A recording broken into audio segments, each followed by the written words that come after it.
All right. What are you holding on to? I am holding on to things that I wish I could have changed. And by that, specifically, I mean people who have passed away.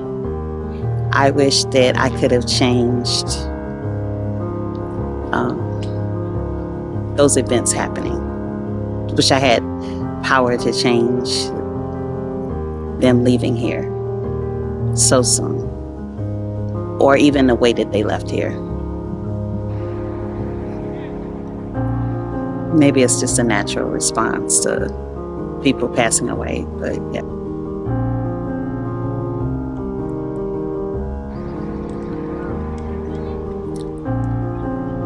So, what are you holding on to?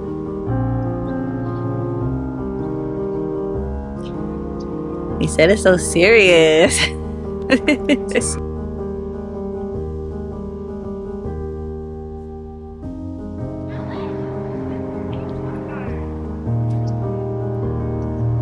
I'm holding on to who I used to be. It's like I won't let myself become who I want to be. I don't know if you could call it like survivor's guilt, maybe. But that the fact that I couldn't do anything to change those things, sometimes that kind of plagues you, because you feel like if that was different, then maybe life would be different for you. So, yeah, I've been holding on to that.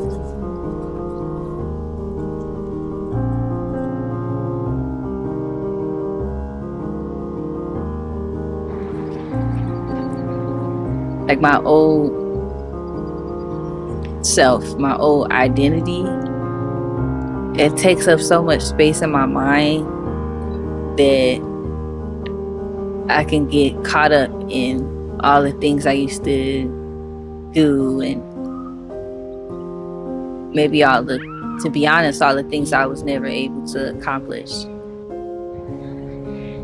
So I feel like I'm holding on to the parts of myself that I feel like I failed myself in certain areas. So I'm holding on to failure.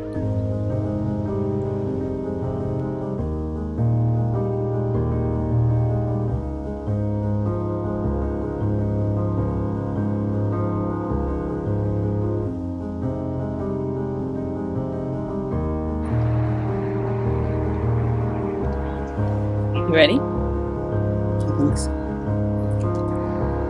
What do you need to let go of? Awareness.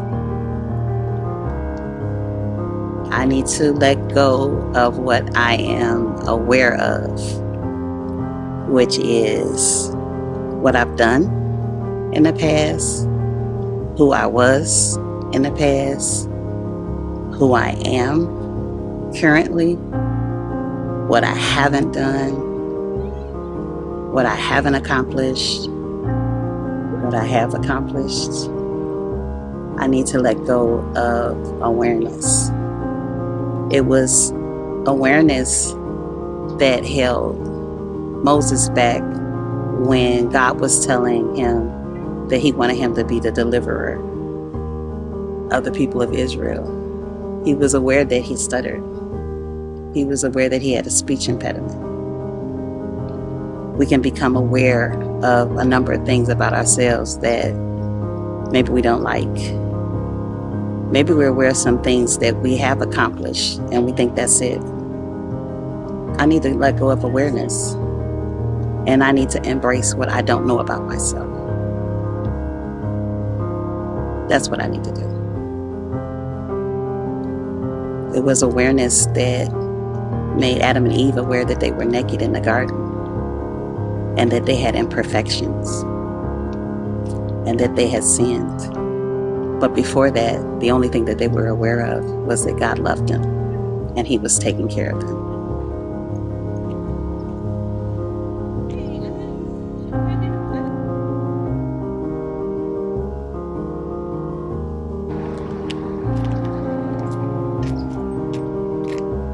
Am I standing where I should be standing?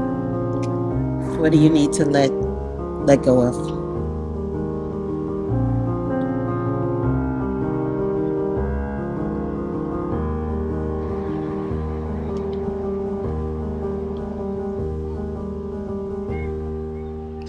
Other people's expectations of who they once knew.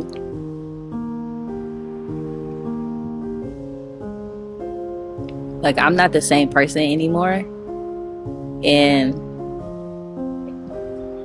like, I've been through so much stuff that sometimes I feel bad that I'm not the same. It's weird. Like you almost feel guilty for not being who people expect you to be. And in some ways, like, obviously we have no choice but to be different, you know, and just change naturally. Certain things we can't help, but you know, like, I know I need to let go of who people believe that I am and be who I actually am, and just like own all of me, not how I want people to see me or how I think people should see me or how they used to see me, what we used to do, who I used to be. Just like allowing myself to transform completely into who I've always wanted to be. So, you know, the Bible talks about like the snare of man, people having the fear of man and the snare of the man, and that's a real thing. And a lot of times we get so caught up in other people's expectations of who we are and who we're supposed to be, or who they think they're interacting with, that we don't allow ourselves to become brand new and to press forward into I might mess this up, but to the high mark calling of Jesus Christ. And that's probably the main thing holding so many people back, is that they won't allow themselves to be a new person, even though every year, like, we become 1 year older, but we still who we was 10 years ago. And so I just want to give myself the grace to be transformed and made new. And that's what I want to let go of.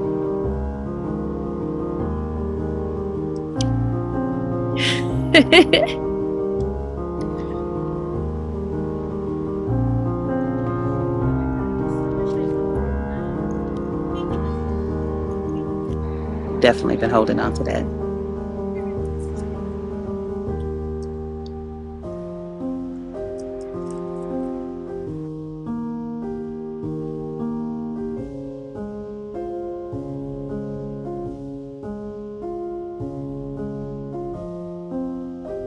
She got it. Okay. Let me know when you're ready. Okay. So, what are you holding on to?